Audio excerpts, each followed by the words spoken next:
G'day mates, Nate the Aussie here, and I am here to share with you guys my World War II Australian kit. Starting from the top, just so we know sort of where and what point in the war in World War II this is. Just a heads up, this is focusing on the 2nd 25th AIF Battalion stationed on the Kokoda track in 1942, about November, early December, around that time. I'm going to take you through sort of what some of my kit is here and basically what they would have been issued with.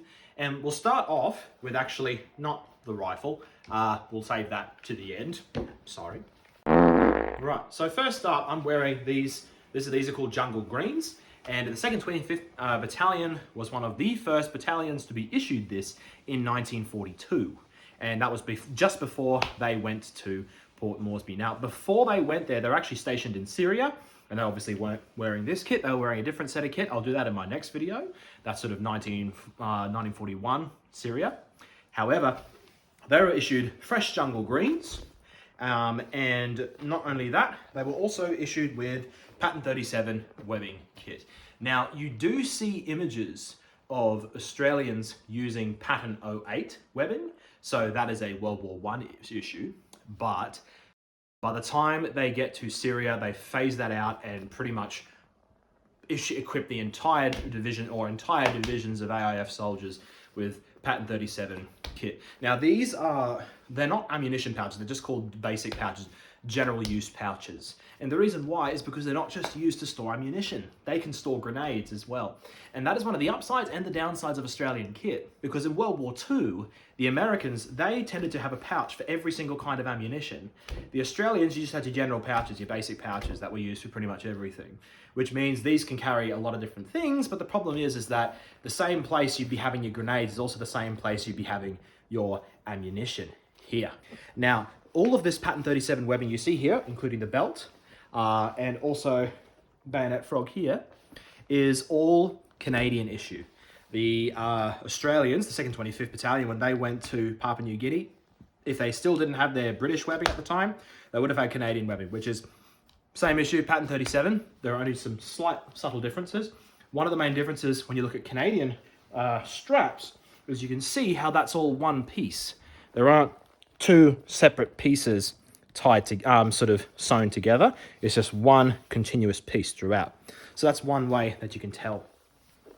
Now in these pouches, as I said, you put all sorts of things. At the moment, because I don't have any rounds in there, I have rope. This is very useful whether you're securing prisoners or whether you're just preparing your shelter, which I'll talk a bit about later. And here's a couple of examples. These are spent rounds here. These are just casings. I just put them in here just to show members of public, just to sort of have a look and see for themselves. But those are the casings there. Those are casings of a 303 rifle. And I also have a spare canteen cork in here as well. But that is sort of shows that these were issued in the same year that they would have been issued to Australians if they didn't have anything left from their British-made webbing. So if you're in the Middle East, British-made webbing predominantly. If you're in the Pacific, if not British-made, then Canadian-made.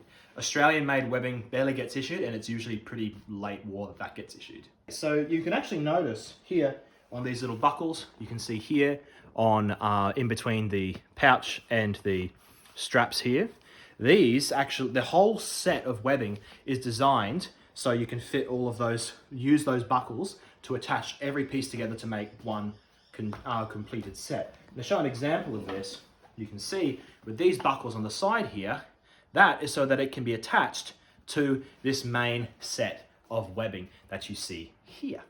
So that is why you see a lot of these buckles. Now these little straps at the back, they are just mainly designed so that you can put your L straps on and then use this as a backpack if need be. But if you're not doing that, you just attach it to your main webbing set with these buckles. Now, if you actually look at the bottom here, where my legs are down here, you'll see these. Now, some of you who are a bit more learned might be thinking, wait, those are American. Why do the Australians have them? Well, before they went to Kokoda, I should rephrase that. Before they went to the Kokoda track, they were issued with American-made Gaiters. These ones here. So what they're done is they're laced up on the side. You can see there how they're laced up. The reason why that's tied up there is because there was a snap in the middle of the cord, so I tied that together. But that is how it's worn here. These are original ones, and they're very stiff, hence why they're a little bit loose at the bottom here.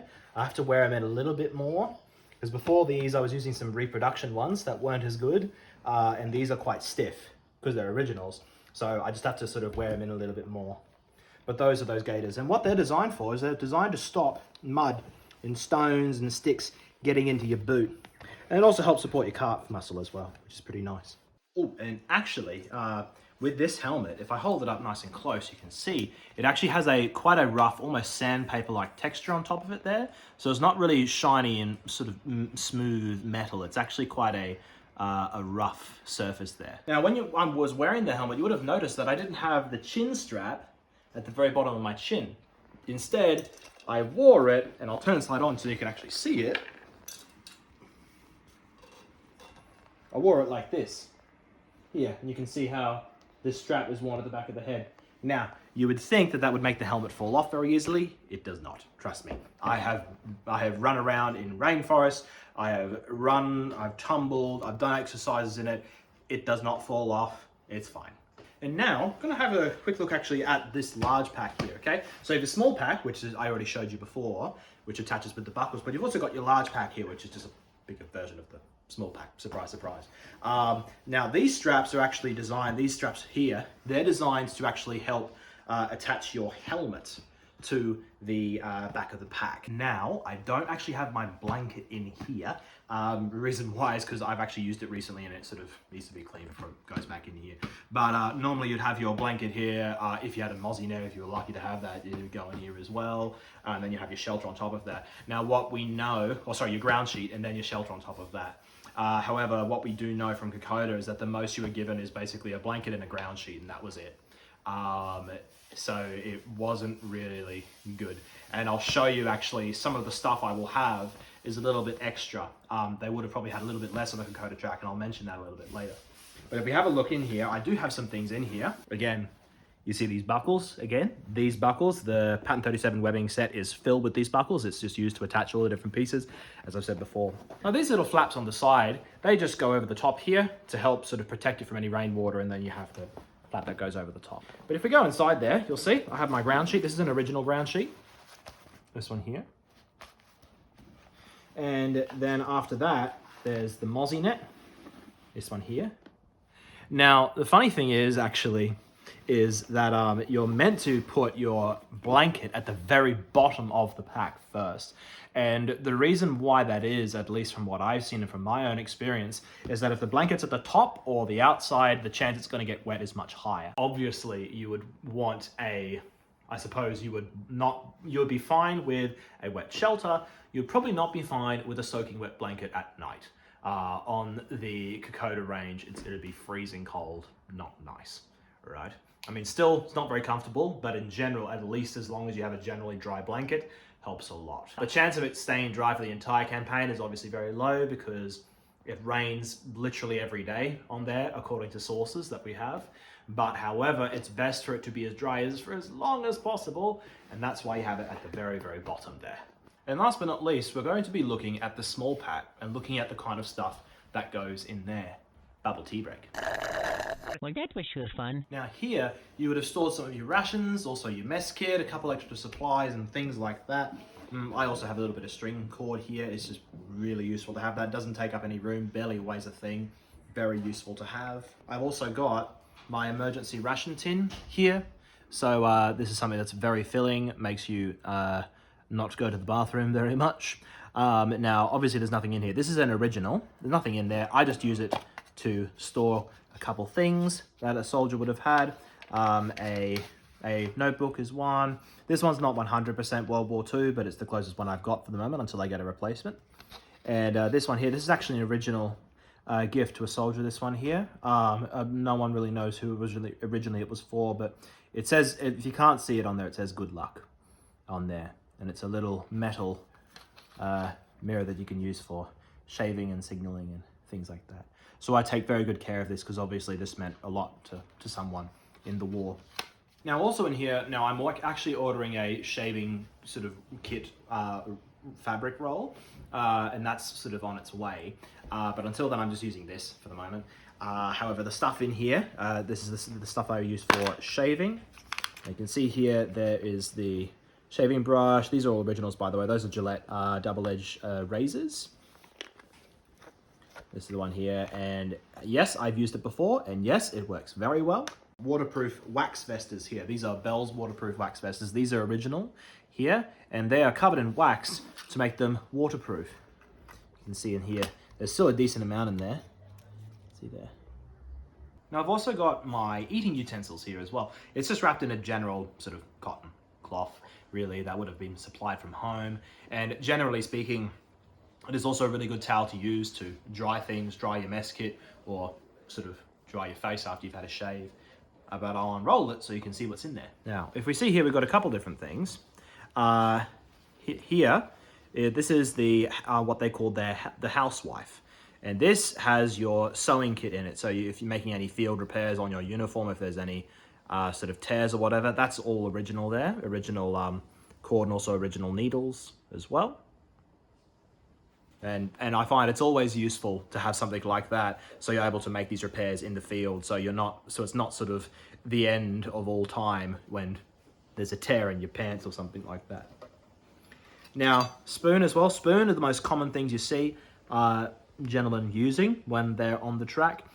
You barely see forks or knives. It's almost always spoons. Now, there was no such thing as a KFS, so a knife, fork, spoon military set, because at the time, they had to commission civilian factories to make cutlery for the army. Now, if you run a factory and machines that make the utensils, you actually have to make entirely different machines to make a completely different set of knife, fork, and spoon if you want to make a specific one for the army.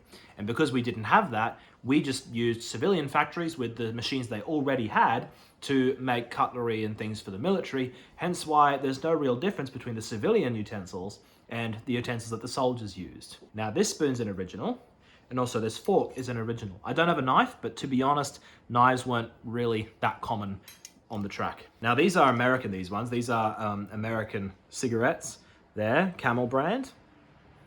These ones here. Now, in terms of sort of comfort funds and things like that, you would probably get a couple pieces of American kit if you were lucky. This one actually won in a bet at a private event. These are Wrigley's chewing gum, those ones there, with a reproduction label. And this is just some wool fat soap that I got from home that I brought with me. This is just wool fat soap.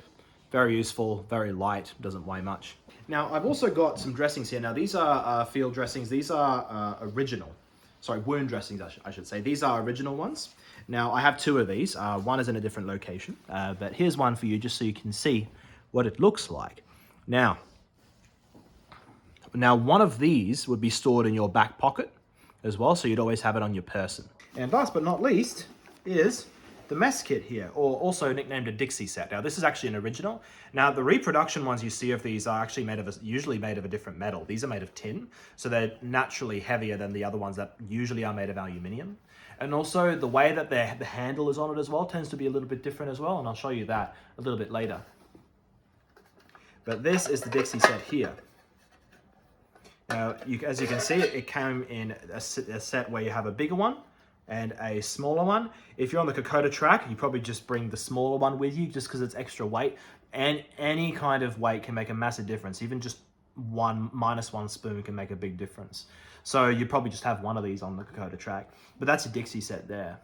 And usually whenever you're holding it, it's good to have a cloth that you can hold here. So when it gets too hot, when you're cooking over your sort of portable cooker, you don't have to worry about burning your hands.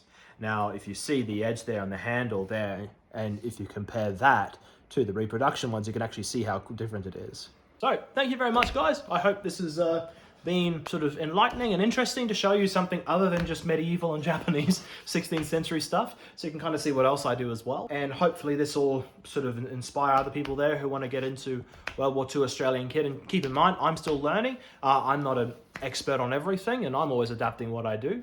But I really hope that you've enjoyed all of this, And if you want something else, or you want to hear sort of some other kind of detail that I haven't mentioned, or if you have any questions, feel free to let me know in the comments below. And before you ask me about that choreographed fight scene I'm doing with that other living history group, that's still in the works. I had a surgery about 5-6 weeks ago, and that's been on the mend, but now it's starting to look really good. So we'll be getting back on practicing that and hopefully getting that done and filmed and edited, ready for you to watch within the next couple of months. But until then, I will see you mates in the next video. Bye-bye.